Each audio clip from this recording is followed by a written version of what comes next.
to delay marriage in Islam is actually prohibited. Once you know that the two are to get married, you get the nikah done. You delaying it, you are sinful.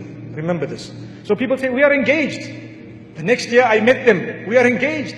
The third year I met them, we are engaged. The fourth year, oh, she fell pregnant, we had to quickly do the nikah. It's happening in society. They were supposed to be married, get the nikah done, even if they are living separately. So what? Who said that as soon as you marry, you have to go to your husband's house? If your father has agreed that no problem, you're still at school, you want to finish your education, get your nikah done and stay at home, don't worry. The day we are finished with your education 4 or 5 years down, inshallah, you can go to your husband's house. And we can have a big walima that time, inshallah. No harm. But with us, we say, no, no, no, keep it. What am I going to say? Son doesn't have a degree, son-in-law doesn't have a degree. What am I going to say? No, hold it, no marriage, you must wait. They are already together. They are already together. And who is accumulating the sin? You are a part of it. A part of it. I'm not saying the entire sin, but you are a part of it. Why? You are a stubborn parent. That's what it is. Stubborn, really stubborn. Take that out. Learn from the sunnah of Muhammad sallallahu alaihi wasallam, where he teaches us when nikah is confirmed, get it done. When the time of salah comes, fulfill it. When the janazah happens to be in front of you, get them buried. You don't delay a janazah to say, you know what, let's just wait for 1 or 2 years, put him in the mortuary. Why? You know, more people will come, you know.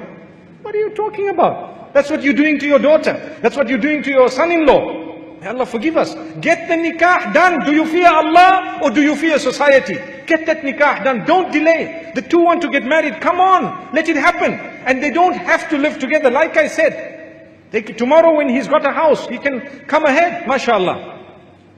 Qualification, degree. Subhanallah. Some of the happiest marriages are to those who have no degree. Trust me.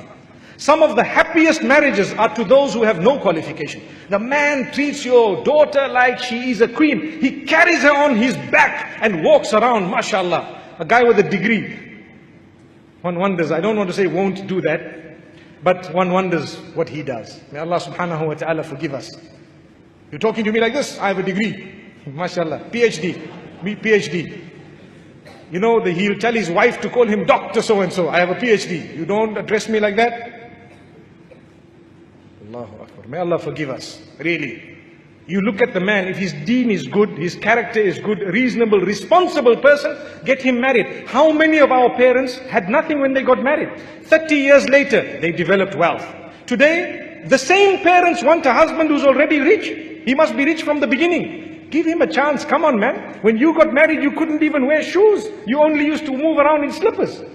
Allahu Akbar. And it took you 20, 30 years to develop wealth. And just because you've got the wealth, your daughter wants to get married. It's not like anyone is shoving it down her throat. And you are just saying no because perhaps the man doesn't have something. And who said? Allah says, إِن يَكُونُوا فُقَرَاءَ يُغْنِهِمُ اللَّهُ مِن فَضْلِهِ. You've chosen the right spouse. If the person is poor, Allah will bless them with His virtue, because Allah is the one who owns sustenance. How many people have got their daughters married to wealthy people? 10 years down the line, they lost everything.